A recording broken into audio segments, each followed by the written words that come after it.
वो ऐतिहासिक घड़ी है जिसके लिए मैंने पूरे 56 साल पूरे किए हैं। आज का दिन मेरा जन्म जिस दिन था उसी दिन मैं शक्ति लेकर के कुदरत ने मुझे ऐसा जज्बात और ऐसे खून के एक तत्व मिले हो, वो जज्बात समाज के लिए, संस्कृति के लिए जो भरा था वो मैंने आज शुरुआत करके पहला कदम रखा है। आज के इस पर्व के लिए, इस ऐतिहासिक कदम के लिए मैंने पूरे हिंदुस्तान की जितनी भी संस्थाएं थी उनके अध्यक्ष थे, जितने संगठन है उनको मैंने चरण स्पर्श कर करके आशीर्वाद लेकर के उनसे आग्रह किया, आप लोग हमारे समाज की जो दैनीय स्थिति है उसके लिए एक ऐसा मंच तैयार करें जिसमें हमारी खोई हुई शक्ति और पहचान दोबारा हमारी वापस आए। उस मंच का आज निर्माण हुआ। देश के कोने कोने से आए हुए हमारे महान शख्सियत है, इस मंच को सम्मान करके उन्होंने इस मंच को पवित्र किया है।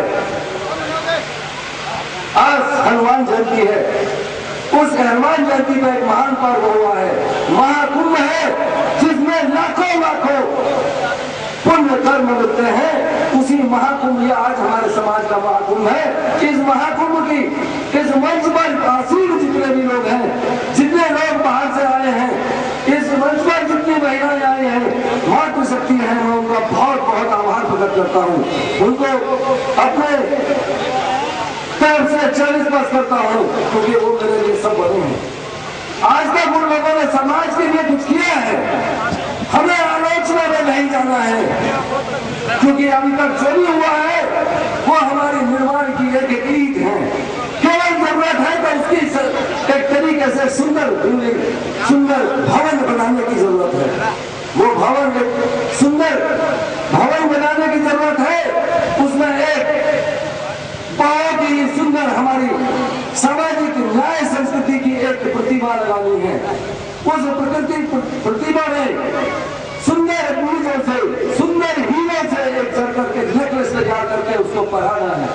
वो है हमारी समाज की मातृशक्ति, समाज की हमारी एक ऐसी पहचान जिसके लिए अल्लाह एकत्रित हो। इस पहचान से हम अपनी मातृभाषा, देश भाषा और सारी भाषाओं को मिलाकर के जो एक देशभक्ति का जज्बा पैदा करेंगे, उससे हम देश की सेवा के लिए हम आगे अग्रसर होंगे। मेरे कहने का सिर्फ तात्पर्य यह है कि हमारे सरकार समाज के लिए जो संगठन के प्रति, एकता के प्रति, पहचान के प्रति जो एक हमारे दिल में सैकड़ों साल से कशिश थी, लेकिन अभी 60 साल से जो हम अपनी पहचान खो करके ये दोबारा पाना चाहते हैं, ये पहला लक्ष्य हमने इसका मान किया है। आप सब लोगों ने इसको स्वीकार किया है। आकर इसमें जितना सहयोग दिया है, जितने क्षेत्रीय प्रधानों ने सहयोग दिया है, जितने राष्ट्रीय महासचिवों, सचिवों और हमारे राष्ट्रीय वर्ग के लोगों ने सहयोग दिया है, ये काबिल तारीफ है। ये इतिहास के लिए इन्होंने शुरुआत कर दी है। मुझे उससे आज एक इतनी शक्ति मिल गई है कि जिसके लिए मैं आगे बढ़ने के लिए मुझे कोई चिंता नहीं है। मैं आपको यह बता रहा हूं कि मंच से मेरे पूर्व वक्ताओं ने, मेरे सभी चिंतनशील वक्ताओं ने मेरे को आह्वान किया है, कई प्रस्ताव आए हैं। उनमें एक पहचान का है कि हमारे सब उनका प्रस्ताव मंजूर है कि हम सोनी लिखे, स्वतंत्रता लिखे, हम वर्मा लिखते हैं, उसके बाद भी सोनी स्वतंत्रता लिखे, कोई दिक्कत नहीं। क्योंकि वर्मा अगर हमारा दूसरा हमारा चर्चित कोई चीज चर्चा में आए तो उसका तुरंत निदान नहीं कर देना। क्योंकि अखिल भारतीय संविधान संस्थान का जन्म क्यों हुआ है, इस महाकुंभ की जरूरत क्यों हुई है, मैं इस बात पर आपको बताना चाहता हूँ कि हर बात का निराकरण होगा, हर बात का समाधान होगा। ये अखिल भारतीय संस्था है जिसमें हमारे समाज के सब वर्ग, सब घटक और सभी हमारे भाई इसमें शामिल है। सम्मानित भगवान श्री रामचंद्र जी, सम्मानित संत नरियादास जी, महाराज अभ्यास अमरीश जी, महाराज अभ्यास, महाराज राजवीर जी, हम चारों की एक ऐसी अपने आपस में एक ऐसी साथ आई। अमरीश जी की जयंती जैसा कि पहले चेतना दिवस में मना रहे हैं, और हम सब लोग सभी घटक जिस दिन उनकी जयंती आएगी हम सब चेतना के रूप में जागेंगे और चेतना दिवस के रूप में मनाएंगे। संत रविदास जी की जिस वक्त जयंती आए सब जगह पत्राचार हो, एक हिंदुस्तान के इस कोने से उस कोने तक हम भाईचारा का दिवस मनाएं। और भगवान श्री रामचंद्र जी की जिस दिन रामनवमी जयंती है उस रोज हम पुरुषोत्तम दिवस के रूप में मनाएं। ये मेरा कहने का तात्पर्य इसका यह है, हमारी शक्ति, पहचान और हमारी खोई हुई जो एक पहचान थी उसको पाने के लिए हमें सबसे पहले आपसी मनमुटाव मिटा करके, दूर करके आपस में भाईचारा, चैतन्यता, हमारे अपने गुणों को सर्वगुण संपन्न और एकता का परिचय देना होगा। इन चारों पर्व मनाने से हम एक होंगे, एक आवाज होगी और एक ताकत होगी। जब हमारी ये पहचान और शक्ति हो जाएगी तो हमारे सर्वांगीण विकास, तो जिसका एक लक्ष्य जो अखिल भारतीय स्वतंत्रता समाज विकास संस्थान का लक्ष्य है, सर्वांगीण विकास। सर्वांगीण विकास एक पहलू के विकास से नहीं होता, सर्वांगीण विकास उसके हर पहलू पर समाधान और शोध और समाधान होगा, तभी हम समस्या का समाधान कर सकेंगे, अपने समाज का विकास कर सकेंगे। शोध और संस्थान का एक तात्पर्य यह है कि हम अपनी समस्याओं का तुरंत समाधान करें। ये पहचान के बाद हमारी समाज में आपको एक एक करके गिनती, हमारी बहुत समस्याएं हैं। हमारी सुरक्षा का सवाल है, रोज खूब डकैती हो रही है, हमारी रोज दुकानों पर पुलिस उत्पीड़न हो रहा है। इनसे संबंधित हमारी नागरिक सुरक्षा का जो सवाल है उसके बारे में हमने जो मांग उठाई है, उसके लिए संस्थान ने कदम उठाया है कि ये जो जितनी मांगे हैं उनका केवल समाधान कहने से नहीं होगा, करने से होगा। तो हमारी जो ऐसे बातचीत करके हमने एक जो अपनी समस्याओं की गिनती गिनाई और गिनती जो हमने आपस में गिनी, तो हमारी करीब करीब 10 हमारी मांगे ऐसी है, 10 समस्याएं ऐसी हैं जिन पर हमारा तुरंत विचार होना बहुत जरूरी है, उनका समाधान होना बहुत जरूरी है। इसका समाधान होने के लिए आज महाकुंभ बुलाया है। महाकुंभ में 10 ये हमारी जो 10 समस्याएं का अनुमोदन आज हमारे इस मंच से होना है। वो अनुमोदन होने के बाद उसका मंच का ज्ञापन महामहिम राष्ट्रपति को हम इसका सौंपेंगे। इससे केंद्र में जाएगा, केंद्र से इसके ऊपर कानून का इसका शोधन होगा, तो हमारे समाज का एक ये लक्ष्य पूरा होगा। तो हमें एक साथ एक महाकुंभ से एक ज्ञापन देकर के हम केंद्र सरकार और राज्य सरकार को जगाएंगे। तो हम जो ये कार्य करने जा रहे हैं, एक साथ 10 समस्याओं का निदान करने के लिए संस्थान ने सीखा दी है। मेरे कहने का मतलब है अखिल भारतीय स्वतंत्रता समाज शोध संस्थान का केवल कार्य समस्या नहीं समाधान है, बातें नहीं कार्य है, क्रम है, थीसिस नहीं प्रैक्टिकल है। केवल सोचना इस बात का है कि हम योजनाबद्ध तरीके से कैसे जुटे, योजनाबद्ध तरीके में हम अपने विकास को हासिल करने में कितनी जल्दी अपने कदम बढ़ा सके, उसके लिए सबसे पहला और सबसे बढ़िया कदम यही था कि महाकुंभ में महाशक्ति और उसमें भी बहुत बड़ी महाशक्ति पैदा करे और उस शक्ति का प्रदर्शन दिल्ली स्टेट राजधानी में करे, जो लोकसभा का एक केंद्र है, लोकसभा एक जहां से कानून बनता है। इन समस्याओं को वहां दे करके इन समस्याओं राष्ट्रपति महोदय के माध्यम से ये कानून जहां एक शाला है, जहां कानून बनते हैं, जहां कानून बिक बैठते हैं, जिसके कानून बनने के बाद लोअर कोर्ट, सुप्रीम कोर्ट या जो भी बड़ी कोर्ट है उसका पालन करते हैं, लेकिन कानून बनता है लोकसभा में, कार्यपालिका में, उसके बाद विधायिका में से कार्यपालिका सरकार उसको चलाती है और न्यायपालिका उसका न्याय करती है। तो हमें अपनी समस्याओं को शोधन करने के लिए उसका कानून बनवाना है। तो ये पहला लक्ष्य है कि 10 मांगों को लेकर के हम पहले शुरुआत की है। आगे तो हमारी बहुत समस्याएं हैं, हमारी शिक्षा की समस्या है, हमारे रोजगार से और उत्थान की समस्या है, हमारी तकनीकी समस्या है और हमारी सांस्कृतिक समस्याएं हैं, हमारी अपनी आवाज की सामाजिक कुरीतियों की समस्याएं।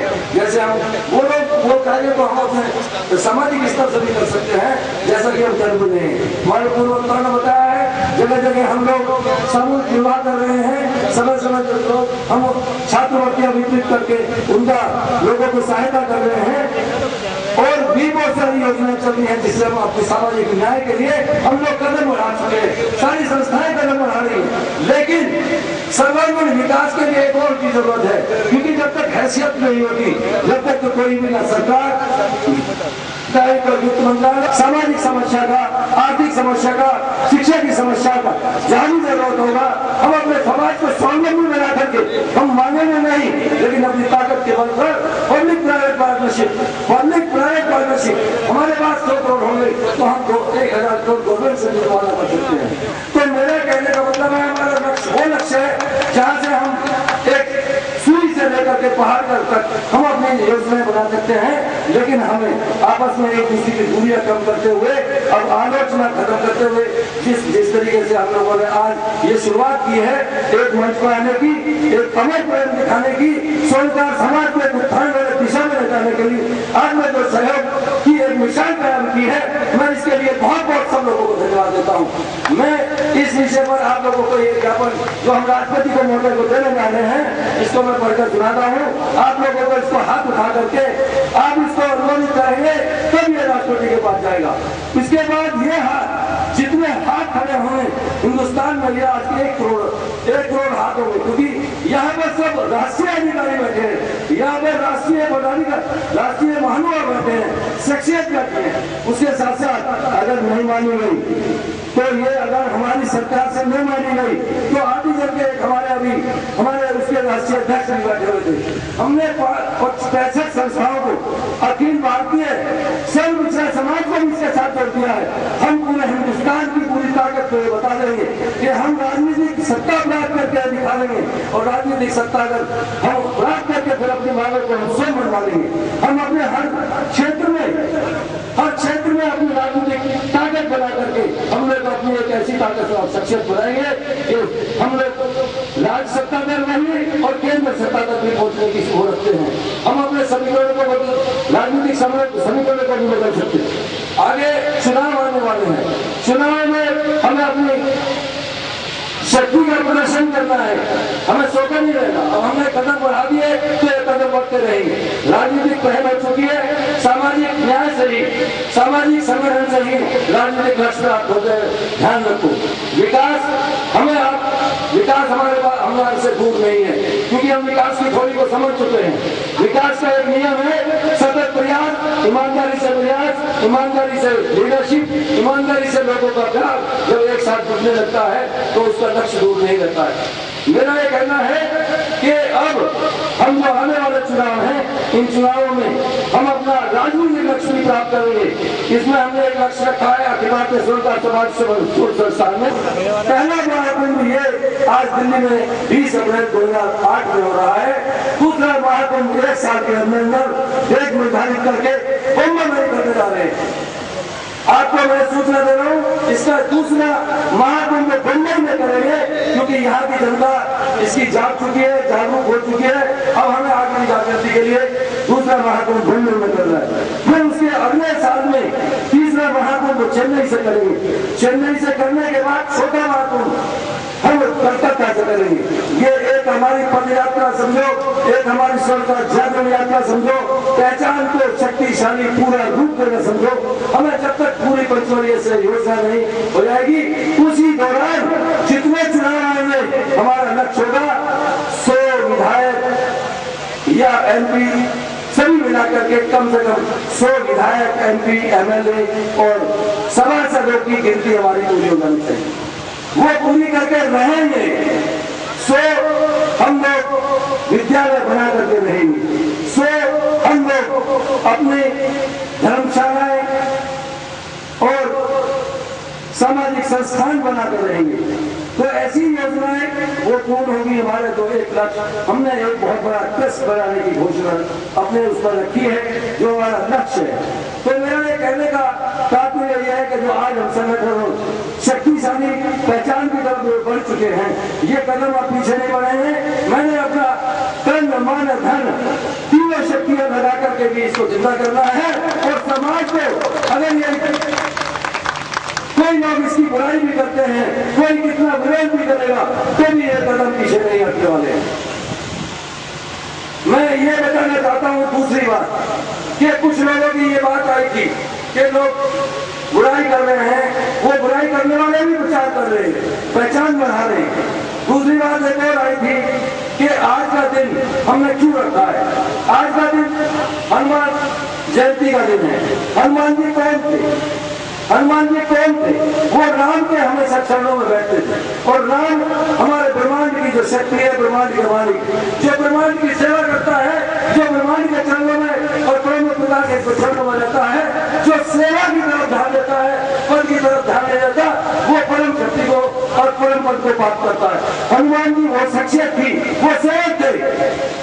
आज मैं यही कहना चाहता हूँ, मैंने जो आज अपने आप को शो बताया है कि जन्मदिन मेरा भी उसी सेवक की तरह से है जिस तरह से एक राम हनुमान जी का था।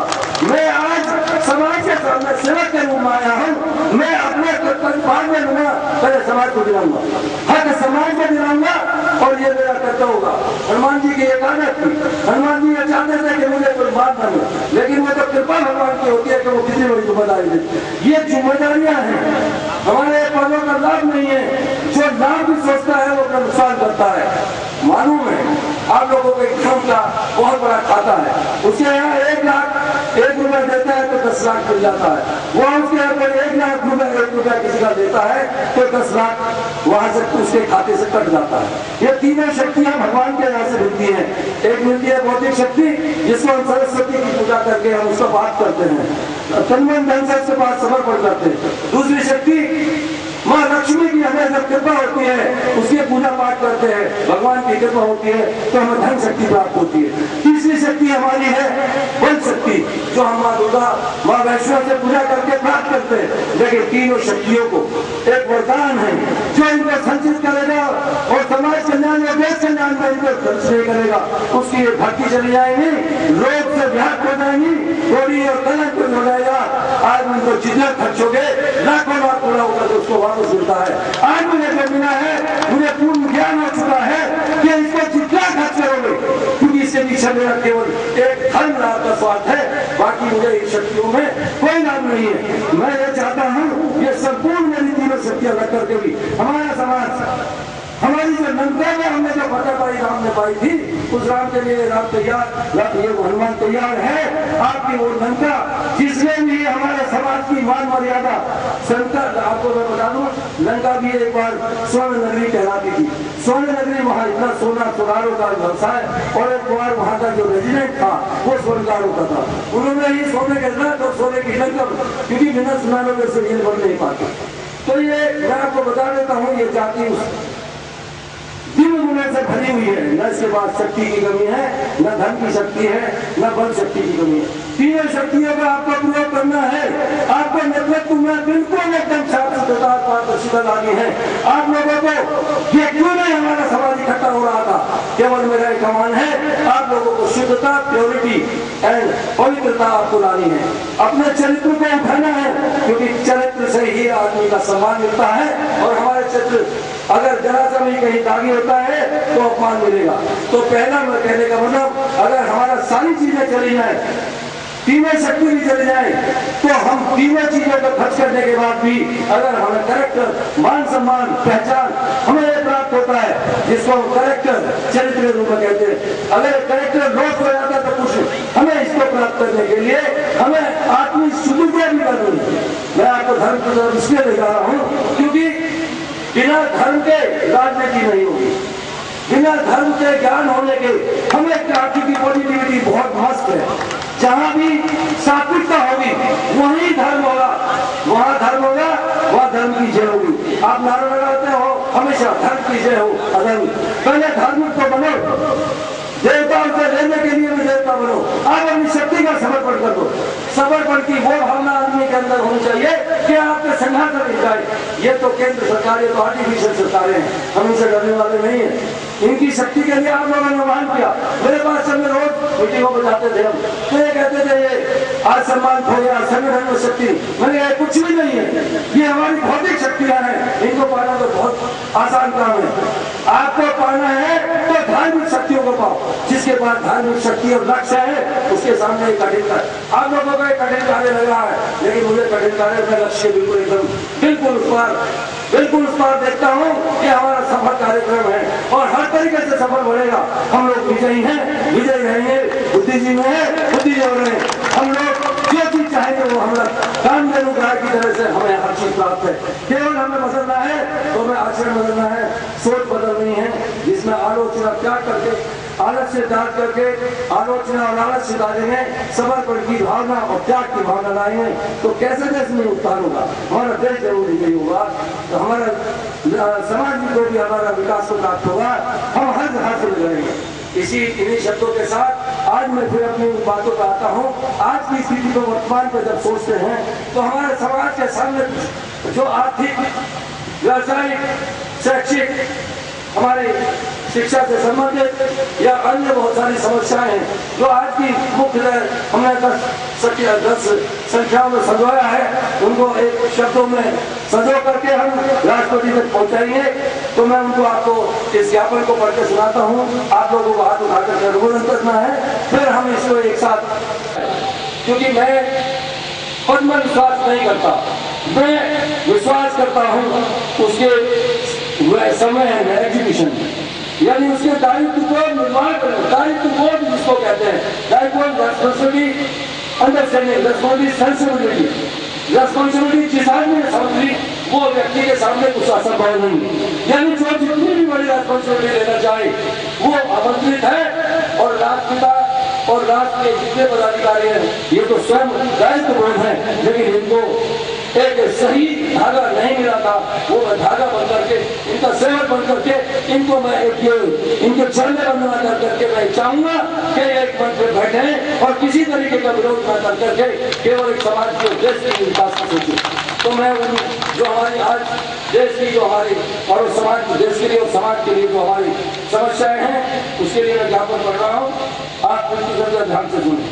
सरकार महात्मा में पिछला हमें एक बात बताना भूल गया, इस लड़ाई में हम अकेले नहीं हैं, मेरे साथ इसमें बहुत सारे बंधु ऐसे भी आए हैं, पंपलेट वगैरह जो छपे हैं, मैं वहां तक दूर तक पहुंचा हूं जो शोषित है। क्योंकि राजनीति का हमने कदम बढ़ाया है तो राजनीतिक सोच में हमारी पॉजिटिविटी होनी चाहिए, हमारे सात्विक बोध होना चाहिए, हमें दायित्व को बोध। क्योंकि राजनेता हो कि ये जो हम लोगों ने, अगर हम लोगों को ये मांगे नहीं बनती हैं तो अगला महासागर में बदल जाएगा और महासागर में हमारे साथ 65 जातियां होंगी और 65 जाति एक मंच से एक आवाज राजनीतिक देनी। सर्व पिछड़ा साझा मंच, ओबीसी साझा मंच, ओबीसी साझा मंच से हम राजनीतिक दिशा बदलेंगे, राज्य सरकार और केंद्र सरकार पर बढ़ने का दावा कर देंगे। 65% तक हमारी साझेदारी होगी, 65% में 5% हमारी ही है। तो ये आगे के कदम है। सरकार बड़ी है, हम छोटे हैं, ज्यादा नहीं बोलना चाहिए। हमें अभी एक एक कदम सजो करके मजबूत करके चलना है। पहले हम अपना मजबूत होना है, फिर आगे के कदम बढ़ाना है। मेरा ये कहना है कि इसमें हमारे साथ उन लोगों ने लिखित में भी, वर्बल भी, हर तरीके से उन्होंने मुझे समर्थन दिया है। मैंने अभी उनको इसलिए ज्यादातर नहीं बुलाया कि हमारे समाज के लोगों का कहना था ये सरकार महाकुंभ है, पहले हम अपनी शक्ति को देख ले, फिर हम पहले हमारी अपनी शक्ति अगर ज्यादा है तो हम लोग दूसरे के घर में जाकर के तभी तो कह सकते हैं कि हम भी सरकार हैं। पहले हमारी पहचान तो हो जाए। मैंने उनकी बात मानी, वरना तो इस ग्रामीण मैदान में एक भी कदम रखने के लिए जगह नहीं होती। आज जो हम सरकार समाज में जो प्रतिनिधियों ने एक संख्या दिखाई ये भी कम नहीं, ये करोड़ों भी है, लेकिन हमें तो 100 करोड़ की फिगर पार करनी है। हम तो 100 करोड़ के वासी हैं, हिंदुस्तान में हमारी 100 करोड़ जनसंख्या है, हम शिक्षिकार हैं, हम ओबीसी हैं। तो मैं उस कदम को अभी आगे खोलना नहीं चाहता। सोच हमारी सही है, लक्ष्य हमारा सही है, अगर destination good there is no problem. तो मैं फिर दोबारा मैं उस इसको भूल गया था, तो ओबीसी के लिए भी मैं धन्यवाद देता हूँ। कुछ लोग आए थे, मैं इस बड़ी मंच के साथ उनका सम्मान भी नहीं कर पाया, उसकी क्षमा चाहता हूँ। और भविष्य में उनको सह सम्मान उनके लिए साझा मंच तैयार करेंगे, चलेंगे, क्योंकि हमें जरूरत पड़ेगी तो अवश्य पड़ेगी। मेरा फिर ये कहना है, मैं पढ़ रहा हूँ, स्वर्णकार महाकुंभ एवं पिछड़ा समाज एकता महासम्मेलन द्वारा अनुमोदित दिनांक 20 अप्रैल 2008 दिन रविवार स्थान रामलीला मैदान अजमेर गेट दिल्ली से हम कुंभ का जो ज्ञापन पढ़ रहे हैं, इसका अनुमोदन आपको करना है। सेवा में महामहिम राष्ट्रपति महोदय जी, राष्ट्रपति सचिवालय, राष्ट्रपति भवन नई दिल्ली द्वारा राष्ट्रीय अध्यक्ष M.K. राजपूत स्वर्णकार, अखिल भारतीय स्वर्णकार समाज विकास शोध संस्थान तथा प्रधान महासचिव महेंद्र सिंह वर्मा, समस्त कार्यकारिणी, जितनी भी हमारी कार्यकारिणी है वो सब ज्ञापन देने जाएंगे, उसमें सब उपस्थित होंगे एवं देश के कोने कोने से पधारे सभी गणमान्य महानुभाव तथा प्रतिष्ठित समाज सेवियों तथा प्रतिनिधिमंडल द्वारा आपकी सेवा में प्रस्तुत। महोदय जी, देश में स्वर्णकार समाज जो आजादी के बाद से गुलामी जैसी दयनीय स्थिति से गुजर रहा है, रात दिन लूट डकैती हत्या हो रही है, पुलिस द्वारा झूठे मुकदमे दर्ज कर उत्पीड़न हो रहा है, स्वर्ण रजत आभूषण शिल्पी कुटीर व्यवसाय आर्थिक तंगी से गुजर रहा है और ऊपर से हॉलमार्क कानून का दबाव, टाटा रिलायंस जैसी कॉर्पोरेट कंपनियों का प्रवेश पूरे स्वर्णकार समाज को तबाह कर देगा। बहुत से सरकार विस्थापित हो चुके हैं और बहुत से आत्महत्या कर चुके हैं। ऐसी स्थिति में स्वर्णकार समाज एवं स्वर्णकार व्यवसाय की पूर्व की भांति शासकीय सुरक्षा के प्रावधान होना अति आवश्यक है। हमने ये तुमसे मांग की है, स्वर्णकार समाज की कुछ मूलभूत मांगे जो नियम पुरस्कार है, आपसे निवेदन है कि समाज इसमें समुचित व्यवस्था हेतु निर्देश जारी करने की कृपा करें। पहला हमारी मांग है, स्वर्ण जगत व्यवसाय उनकी दोनों की सुरक्षा की गारंटी सरकार की हो तथा आकस्मिक दुर्घटना, डकैती, लूट व हत्या की स्थिति में मुआवजा दिया जाए तथा अपनी आत्म सुरक्षा हेतु व्यवसायी को शस्त्र लाइसेंस की स्वीकृति की मान्यता दी जाए। तो आप इसके लिए मैं एक बार सबको पढ़ देता हूँ या अलग अलग आप अनुमोदन करेंगे। इसके लिए अगर ठीक है तो मैं ये बुलंद लायक मैं सबको एक साथ पढ़ता हूँ। दूसरा है, व्यवसाय हम लोग ईमानदारी से करते हैं, उसमें कुछ त्रुटियां रहती है नहीं रहती, लेकिन उत्पीड़न होता है। उसके लिए दूसरी मांगे, ईमानदार स्वर्णकार व्यवसायियों का शक के आधार पर पुलिस उत्पीड़न रोका जाए और गैर जमानती धारा 411 जो जमानती धारा में संशोधित किया जाए। आज जो 411 धारा का दुरुपयोग हो रहा है उसको हमारा ही कहना है जो हम करा सकते हैं, क्योंकि इधर उधर की बातें करने से कोई फायदा नहीं। कानून की रक्षा, कानून अपना काम करता है, उससे केवल न्याय मिलता है। तो उसके अनुपालन और उसका सम्मान करने से वो हमें कोर्ट में हमें उसको जमानत मिल जाए तो हम अपना न्याय कोर्ट में रख सकते हैं। उसके लिए इसको जमानती कराने का हमारा प्रस्ताव है। तीसरा प्रस्ताव है, स्वर्ण रजत व्यवसाय जो मूल रूप से स्वर्णकारों का हस्तशिल्प व्यवसाय है, आभूषणों की शुद्धता की गारंटी से ही स्वर्णकार की अपनी 35-50 में साख है। भारत सरकार द्वारा लागू मार्क्स कानून स्वर्णकारों के लिए पूर्णतः व्यवहारिक है। उनके ऊपर आर्थिक बोझ व भ्रष्टाचार को उत्पन्न करने वाला है। हस्तशिल्पी स्वर्णकारों को सभी प्रकार के करों व शुल्कों से मुक्ति दिलाई जाए। तो ये तीसरा प्रस्ताव है। चौथा प्रस्ताव है, स्वर्ण रजत व्यवसाय को कुटीर उद्योग मानकर शासकीय संरक्षण दिया जाए। जैसा कि पहले भी भारतीय स्वर्णकार समाज को भारत सरकार के तत्कालीन under secretary Shri K.S. Venkat Ramani के पत्र संख्या F-139-1178 GC 2 दिनांक 6 मई 1978 के अनुसार स्वर्ण रजत आभूषण निर्माण व्यवसाय स्वर्णकारों के लिए मर्यादित है। यानी पहले सरकार ये मानती थी कि यदि और स्वर्णकारों को मर्यादित पेशा है या स्वर्णकारों को ही लिए होना चाहिए, दूसरे के लिए अलाउ नहीं करते। तीसरा है, उसके अलावा मर्यादित है जिसे स्वर्णकार विक्रेता नहीं कर सकते। स्वर्गीय प्रधानमंत्री इंदिरा गांधी ने भी संसद में लिखित आश्वासन दिया था कि स्वर्ण रजत व्यवसाय को कुटीर उद्योग मानकर शासकीय संरक्षण दिया जाए। पांचवा है, स्वर्ण रजत व्यवसाय स्वर्णकारों की प्रत्येक होता है जिनका एकमात्र सहारा है। ऐसे में इस व्यवसाय में आभूषण निर्माण, थोक, फुटकर बिक्री के शोरूम आदि पर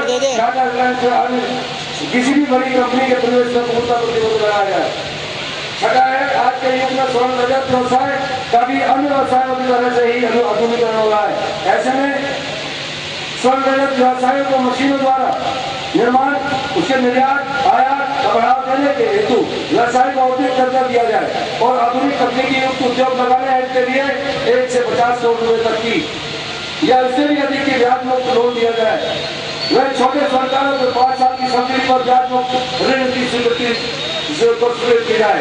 सातवां, आदिकाल से आज तक स्वर्णकारों ने देश की अर्थव्यवस्था में के सुधार में अहम भूमिका अदा की है। सरकारी बजट से ऐसे कई नाम दर्ज हैं, जैसे बम्बई के जगन्नाथ नाना शंकर सेठ के नाम दिए जाए। उनमें से नाना शंकर सेठ के नाम पर विश्वविद्यालय की स्थापना की जाए और अथवा भारत रत्न से नवाजा जाए। 8वीं मांग है स्वर्णकार समाज को ओबीसी आरक्षण की 30वीं सूची में समावेश किया जाए तथा स्वर्णकार जाति के छात्राओं को अनुसूचित जाति व जनजाति की तरह की भांति पिछड़ी जाति प्रमाण पत्र 1 माह की अवधि में आवश्यक रूप से जारी करने का प्रावधान किया जाए। नवी स्वर्ण रजत व्यवसाय को अनाज दलहन की तरह से वायदा बाजार से बाहर रखा जाए, जो एक बहुत बड़ा अहम हमारे लिए प्रस्ताव है, जिसको हमें मनवाना भी बहुत जरूरी है। 10वां प्रस्ताव है स्वर्ण रजत पैतृक व्यवसाय से विस्थापित स्वर्णकार व कारीगरों के लिए एक राष्ट्रीय आयोग का गठन किया जाए, उनके पुनर्वास हेतु समुचित पैकेज घोषित किया जाए। ये 10 मांगे हैं, उनके लिए हमने लिखा है उपरोक्त सभी मांगे स्वर्णकार हित पूरक है। केंद्र सरकार सभी मांगों पर जनहित और देश हित में त्वरित कदम उठाए और हम सभी स्वर्णकार बंधुओं की ऐसी आशा है कि आप इसका सम्मान करें, उसी आशा में हम आपको भेज दें। मेरी